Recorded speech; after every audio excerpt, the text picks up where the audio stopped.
In modern-day Iran lies the ancient city of Shushan, known as Susa in English renderings of the Bible.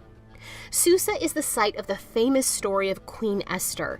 Its palace was also home to biblical Nehemiah and was envisioned by the prophet Daniel.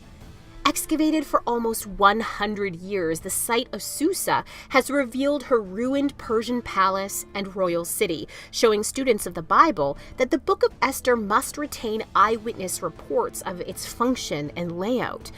Today, some of the decorative palace remains are stored in the Louvre, including a foundation inscription that records where all the luxury building materials were brought from. The royal palace of Susa was built by Esther's father-in-law, Darius I, known to history as King Darius the Great. Darius constructed Susa as a winter capital of the Persian Empire. Here, he constructed a massive 12-acre terrace, upon which he built his monumental palace, connected to the city of Susa by a large gate known in Esther as the King's Gate. To access the palace compound, one would have to cross a bridge over a river and walk through the King's Gate into a large courtyard outside of the palace.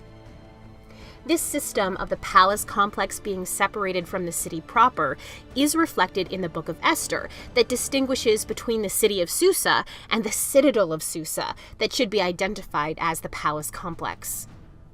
Inside the palace, the royal banquet hall has been identified. It was a pillared room whose elaborately decorated columns were 65 feet tall. This banquet hall saw the infamous feast of Xerxes when he drunkenly requested Queen Vashti's presence.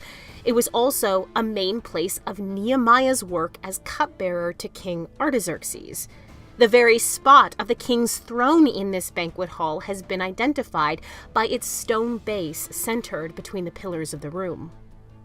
The palace itself was organized in a more Babylonian style, incorporating 3 main courtyards that created a grand walkway through the palace on the way to the king's throne room.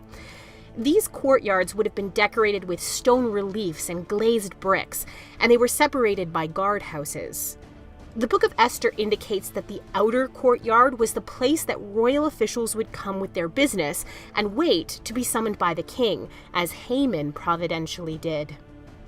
From the layout of the palace, it's easy to see that the king's throne, located in his great hall or throne room, would have had a direct line of sight to the inner courtyard, where Esther is said to have illegally come to request an audience with her husband. Esther herself would have come from the women's quarters, through the palace's middle courtyard, and into the inner courtyard, a route that can still be walked by modern visitors to Susa. Thanks for watching.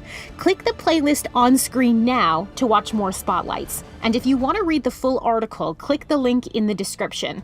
You can always go to BibleDiscoveryTV.com for more videos, articles, and resources.